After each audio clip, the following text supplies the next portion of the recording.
बच्चों, कक्षा 9।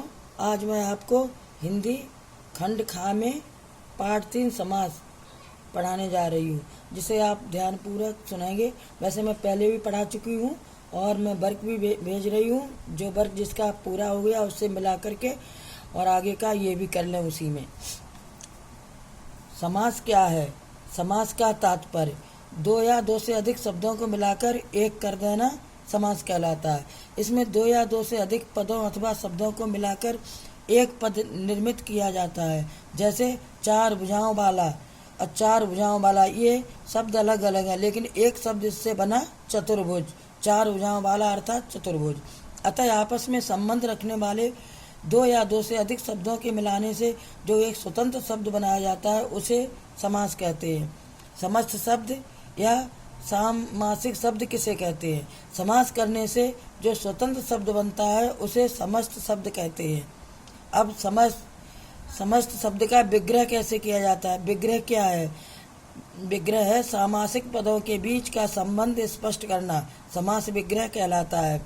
जैसे समस्त पद विग्रह, जैसे समस्त पद है लोकप्रिय, तो लोकप्रिय का विग्रह हुआ लोक में प्रिय। प्रत्येक, प्रत्येक का समास विग्रह हुआ हर एक। अब आता है अगला टॉपिक, समास के भेद। समास के 6 भेद होते हैं। नंबर 1 अव्ययीभाव समास, दूसरा तत्पुरुष समास, तीसरा कर्मधारय समास, अगला है द्विग समास, फिर बहुब्रीहि समास, द्वंद्व समास। अब मैं आपको नंबर 1 अव्ययीभाव समास के बारे में बता रही हूँ। अव्ययीभाव शब्द का अर्थ है अव्यय बन जाना।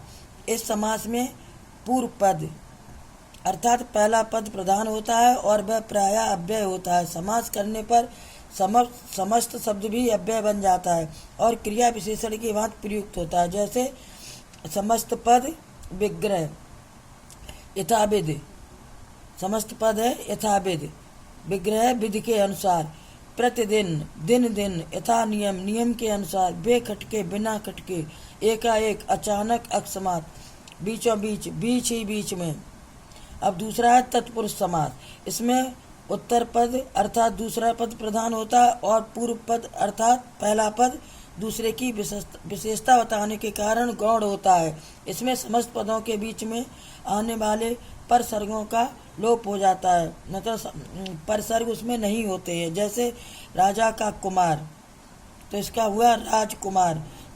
रसोई के लिए घर, रसोई घर। इसके 7 भेद होते हैं।